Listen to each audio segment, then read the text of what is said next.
Hey, we want to welcome everybody back to another episode of Sacred Hoops Basketball Podcast. We've had a little bit of a hiatus this summer with all the tournaments and outreach camps that we've had. I'm here today with my partner in crime, Sam Willard, and our special guest, Seth Daughters from Orthopedic Institute Performance. We're really excited to have Seth here today, and we're here today to talk a little bit about off-season performance for athletes. Specifically, we'll talk a little bit about basketball athletes, but we'll also get into all athletes in general. A lot of people talk about the importance of the off-season, and one of the things that is always kind of a preconceived notion is that your summer months are your off-season because that's when kids aren't in school. But predominantly for a basketball athlete, the 3 months leading up, September, October, November, are your most important months because you can lift all summer or shoot all summer, and if you take those 3 months off, you're going to lose everything. Exactly. And so it's really important that you're getting yourself prepared these next 3 months. So I kind of want to divide today up into two areas. And we want to talk a little bit about those athletes who are not involved in a fall sport, fall activity. And then we also want to touch base with those athletes who are playing football, volleyball, cross country, whatever fall sport they might be in. So we're really excited to have Seth here today. We were talking beforehand. I've known Seth for a very, very long time. He was a Winter High School graduate. When he went to school at Winter, when I was coaching at Chamberlain High School, so I got to battle with him and beat him a couple times and all that. And I was always when we game scouted for Winter to get ready for the teams that Seth played on. Seth was always one of our biggest concerns because he was the strongest kid on the floor. He was the most athletic kid on the floor. And I thought probably the most, had the highest level of basketball potential in the Winter High School basketball team back then. But he happened to play with some guy who thought he was good just because he was an All-Stater and McDonald's All-American, Gatorade Player of the Year, Zach Horseman, out there shooting the ball 757 times a game. So I really feel bad for Seth because Seth, I think if Zach would have let you have a little more glory instead of playing Division I, football for South Dakota State University, maybe you would have had a career as a college basketball player if it just wouldn't have been for Zach. Possibly. There you Inside go. the three-point line, but could have happened. We both love Zach to death, but he might be, and Seth can correct me if I'm wrong, Zach might be the easiest and funnest guy to make fun of in the entire world. Yep, and he'll give it right back. Yeah, he does. Yeah, he does. He does, most definitely. We're proud of Zach. He's on his way up to University of North Dakota. Got his first Division I assistant coaching job, and so we're very proud of Zach and all the things he's doing and representing South Central South Dakota, man. Yep. Yeah. Yep. It's awesome. Seth, I know you're doing a phenomenal job, and what you guys are doing over OI Performance is just amazing. You guys are reeling out a ton of athletes on a daily and weekly basis, and I think your program has just continued to grow all the time. And as I've seen some of the things that you and Paul and your team is doing over there, I think that it's kind of a hidden gem almost to the point in Sioux Falls. I think the people who are really serious about it are starting to figure those things out. Right. And so we'll talk a little bit at the end about all the different opportunities that you guys have over there. But I do want to focus kind of today on the athletes that are playing right now and some suggestions or tips or hints that you might have for them to get ready. So, Sam, let's maybe start with the athletes that are participating, in fall sports, fall basketball. Yeah. Football. Like you said earlier, we see such growth throughout the summer. Athletes, do such a good job getting better because they're constantly in the gym. They're constantly getting pushed. Mm-hmm. And then there's those athletes that now their focus shifts to now I have to play volleyball. Now I have to play football. Now I don't have near as much time. Exactly. But you don't want to lose all the work that you put in. I mean, you put in 3 months, 4 months at a time. You see a lot of improvements, a lot of strength, a lot of growth. The last thing you want to do is not touch a ball or not touch a weight until the end of the season, until right before basketball starts. Yep. So for those that are really worried about being efficient with their time, maybe they only have an hour, maybe they only have a half hour. What are some of the things that they should be focusing on? Right. The time-wise should not be a constraint. What we do with our in-season is it's a 45-minute workout session, and really about 10 to 15 minutes that is a warm-up, just to get those athletes ready. And then really the majority of that time is spent maintaining their strength and power. A lot of the times with those sports, they're going to get their jumps. They're running within those sports. So we're going to focus on the main lifts. We're going to do a lower body push, a squat, upper body push. We're going to pull to row or an RDL or hip hinge variation. but we're going to hit the main exercises to work as much muscle as we can in that half-hour time frame. Usually a couple times a week is what the research shows, but if we can get you in there 2 to 3 times a week, and if it's one, as long as you're hitting those compound movements, you're going to help maintain your strength and power over that in season if you're consistent with those sessions and hitting those main lifts. So one question I get a lot, Seth, with in-season athletes in regards to lifting is the concept of lifting heavy, lifting light, more reps, less reps. So what's your thought process on the weight and also number of reps? Right. So the main thing is to not exceed what you've been doing prior to that. So if your summer training was fairly intense, you obviously don't want to go back into those intense scenarios, but you want to maintain. So typically what we'll do is we'll keep kids within kind of the reps of like 6s, because you can start to kind of get into some of that heavier weight where you're just still maintaining that strength, but you're also getting the volume you need to maintain your muscle mass. So we usually say within that 4 to 6 rep range with those main compound movements. And then as far as weight goes, it's just going to be kind of an intensity base. If you kind of know your 1 rep max, which some do, some don't, typically we won't work over like an 85% of your 1 rep max. And so we're going to kind of program, progressively throughout the season so that we maintain your strength and hit those intensities every once in a while. But the main thing is to be doing something and to not exceed what you did, prior to that during the summer, or to not, you don't need to push yourself into soreness. You don't need to break your body down additionally. You just need to help maintain that strength and continue what you were doing prior to the season. And going back into that, you talked a lot about the warm up, and we're starting to see with all the options that kids are having a little bit more of the overtraining issues. How big of an emphasis do you put on, the flexibility aspect of it or the recovery aspect of it? Especially if you have volleyball practice before you have to go lift or after, you know what I mean? Right. Yep. It's huge. A mobile muscle is a healthy muscle, and a healthy muscle is a strong muscle. So that's a huge focus, is that first 10 to 15 minutes is a dynamic warm-up, some mobility, not necessarily the old static stretching, you're just going to hold a hamstring stretch for 2 minutes, but that dynamic warm-up and mobility so that they can maintain those lifts in a full range of motion. That's going to keep the muscle healthy, keep you stronger, so that you can do those athletic movements with whatever sport you're in through a full range of motion, and that's how you stay strong, that's how you stay explosive. So whether that's in the warm-up, whether that's within the workout. So, if we're doing a squat variation, we may do a hip stretch or a hip mobility during that set or within that set, just to help maintain the hip mobility. Right. After the workout, that's where you do a little bit more of your static stretching. You do a little bit more where you're actually getting the muscle into a position and holding it. And then that stuff you could do as you're getting up out of bed, before you're going to sleep, those static stretches, that helps keep the muscle active and at length and stuff. So those are things you can do in little 5-minute increments throughout your day or wherever you might have time. One other question I get a lot, this is more from coaches when it comes to in-season lifting, is the correlation of when to lift. Obviously the concern is with contests and athletic games, when is a proper time? Is it good to lift the day before a contest? What thoughts on, at the high levels, there's guys lifting the day of contest, day after. So different thoughts on those different, philosophies and ways to think. Like you said, there's a few different ways you can go about it. I think some of those more elite athletes, and even if you're a high school athlete that's been lifting and is competent with those strategies, I think that's okay, as long as it's done in a fashion where it's more of a kind of a central nervous system prep, I guess, per se, a lighter weight. You're working that explosiveness, kind of get the body ready. At the normal, I would say if you can give yourself about 24 to 48 hours prior to a competition, just so that you're not carrying, if you were to get a little bit sore, you might get a little bit sore, but you're not carrying that into that competition. A lot of teams, this is more at the college level, but a lot of teams will lift sometimes after a game. Right. Just because that's the only time they can get it in, or the day after. So I think as long as you're consistent and your body knows when that's coming, I know during the season that gets harder because you got games every couple days or every other day. But again, I think as long as you're staying within those parameters, those 4 to 6 reps, you're not going into a high intensity workout. You're just maintaining. You should be okay.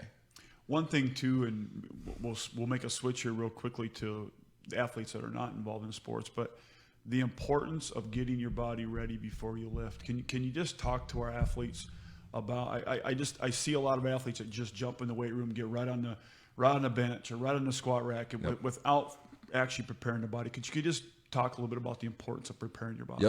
Yep. Warm-up's huge. One, you need to get blood flow to all the parts of your body. That's going to help with joints.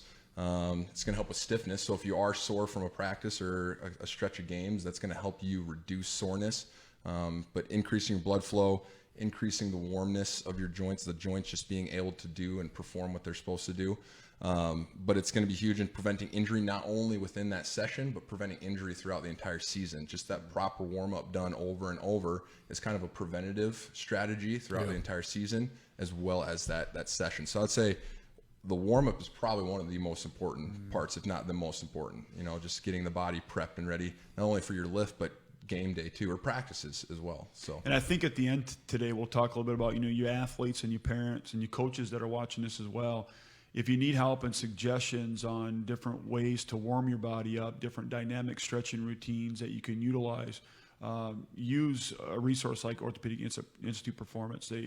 I know last year before the basketball season started, Seth created a video for us that we shot out to every high school basketball coach in South Dakota, and it was phenomenal. Feedback we got was awesome. So if you need help with those things, ask. I think that would be probably the most smart thing to do, than just go out and try to invent your own and hope that it goes good. So athletes that are not involved in a fall sport, I think, to me, this is really important leading up. So a basketball player, boy, girl, right now, not in fall sports, what should their focus be on leading up to these 3 months before the ball tips off in December? I'd say the first thing is start now. Don't wait till 2-3 weeks prior to the season. Start now. Be consistent with your lifting or your workout schedule. If you're not in another sport, typically we get athletes in 3 to 4 days a week doing a main lift, agility, speed type training, and then we'll have a couple days of recovery, mobility, those types of things. As far as focus, I would say just make sure you're focusing on a well-rounded program. Again, the squatting is going to help your sprints, is going to help your jumps. The jumps are going to help your sprints and vice versa. So having that well-rounded program and not just lifting and not doing the running portion or the jump training stuff. Sure. You're not going to increase your vertical by just squatting alone. And you're not going to get faster by just sprinting alone type thing. So again, those lower body presses, the squats, the RDLs are going to help your strength of the lower body. Sprints, short sprints, obviously basketball is a shorter court.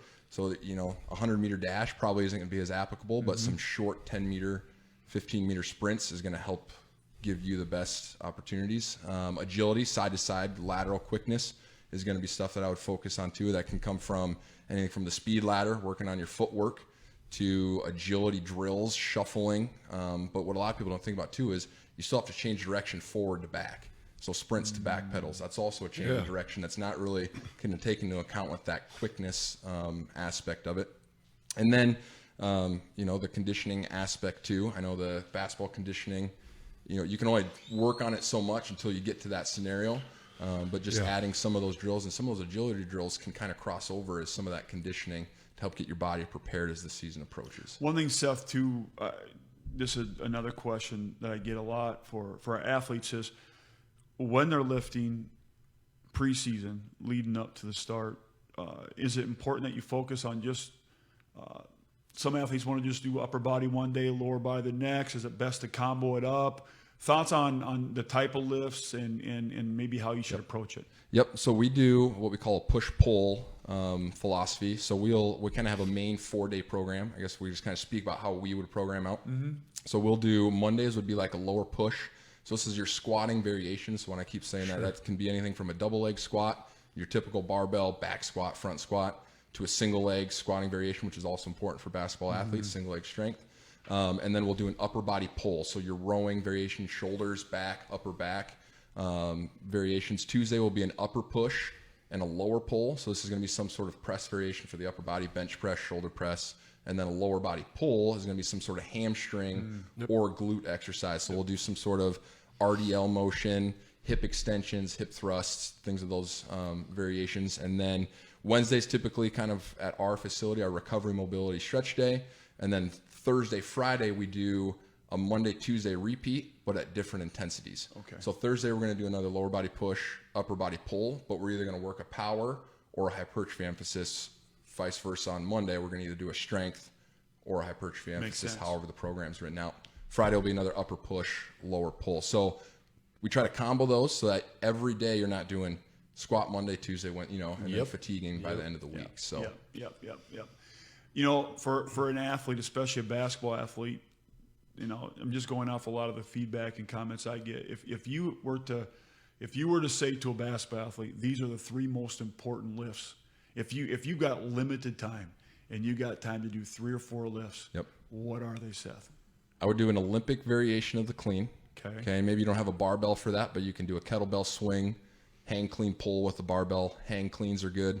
The power clean variation as well, but we typically do hang cleans just because that's easier to teach, easier to learn. Mm-hmm. So I'd say that's your power. That's going to help you generate the most power you can relative to your body strength. That's going to help increase your vertical jump, standing long jump, those types of lifts. Some sort of squatting variation, and again, that can be double leg, single leg, whatever you have availability for within your gym, but you can do anything from a goblet squat to a barbell back squat, front squat, but just some sort of lower body press. And then I would also say on the reverse side of that, some sort of RDL. So hamstrings, especially with basketball being an ACL prevention strategy. So especially for female athletes as well, but some sort of hamstring dominant or hip dominant exercise that's going to work the hamstrings and glutes. So RDL, hip extensions, hip thrusts, anything of that variation. So those 3 are also going to help you get stronger, more powerful, but then protect you as the season goes. Yeah. So. Well, a lot of those that you said, that you don't even necessarily need a weight room. I mean, Nope.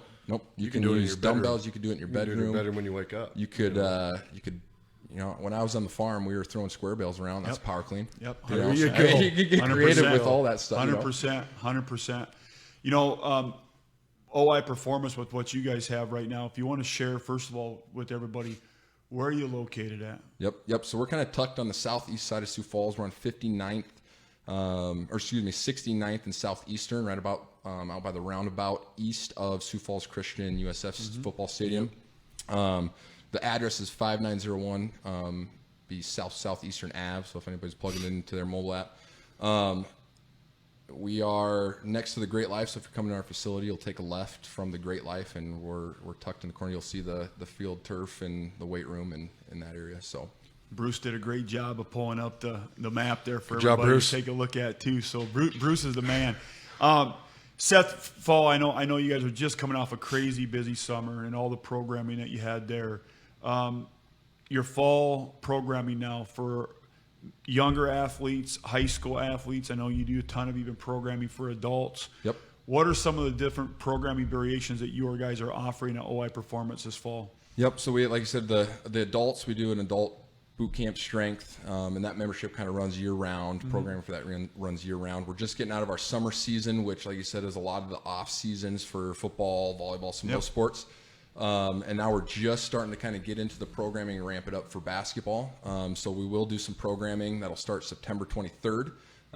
If that's something you're looking to do, I would suggest starting now. But what most of our basketball players will be in starting September 23rd, and we're going to go 9 weeks leading up to the season with that programming. But like I said, start now.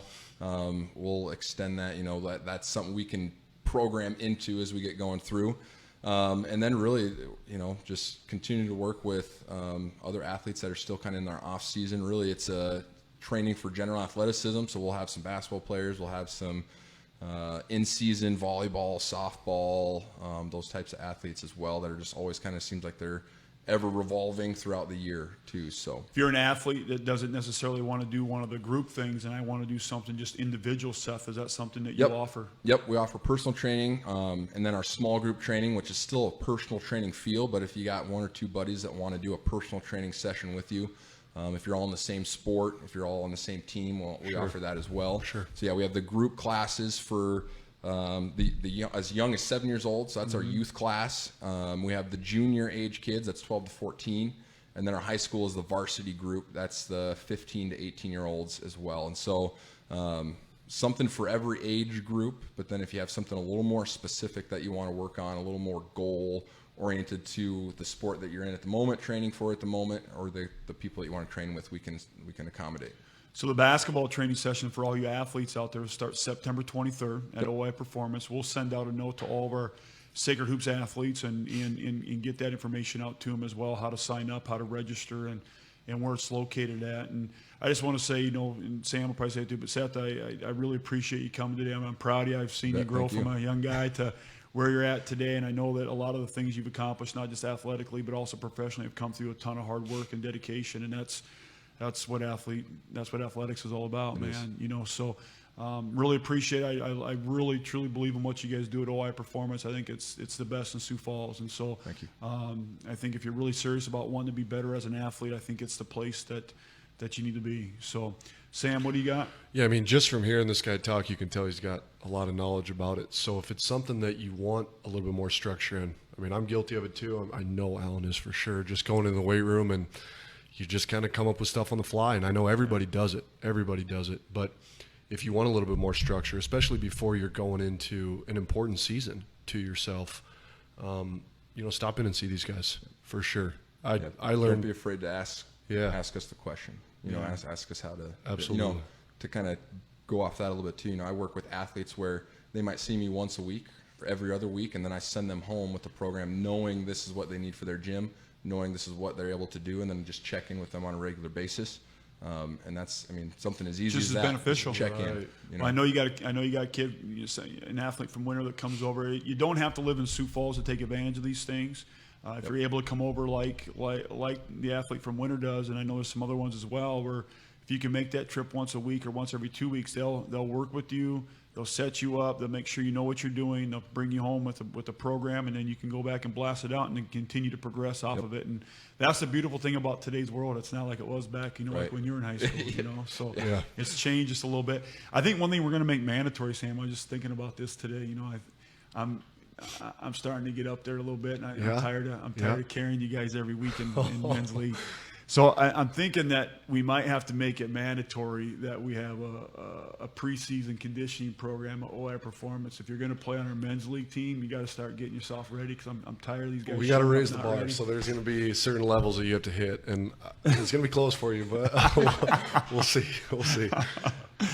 All right, well, we want to say thank you to everybody that watched today. I know this is something that was really important. I got a lot of feedback from our athletes and parents and coaches out there asking questions about these specific topics on preseason training for athletes, and so I wanted to bring Seth over from OI Performance. So again, I just want to thank you, Seth, and we want to wish everybody the best, and we hope to hear from everybody soon. If you got questions about OI Performance or off-season training, contact us here at Sacred Hoops at any time, and we'll get you in the right place. So thank you very much, everybody.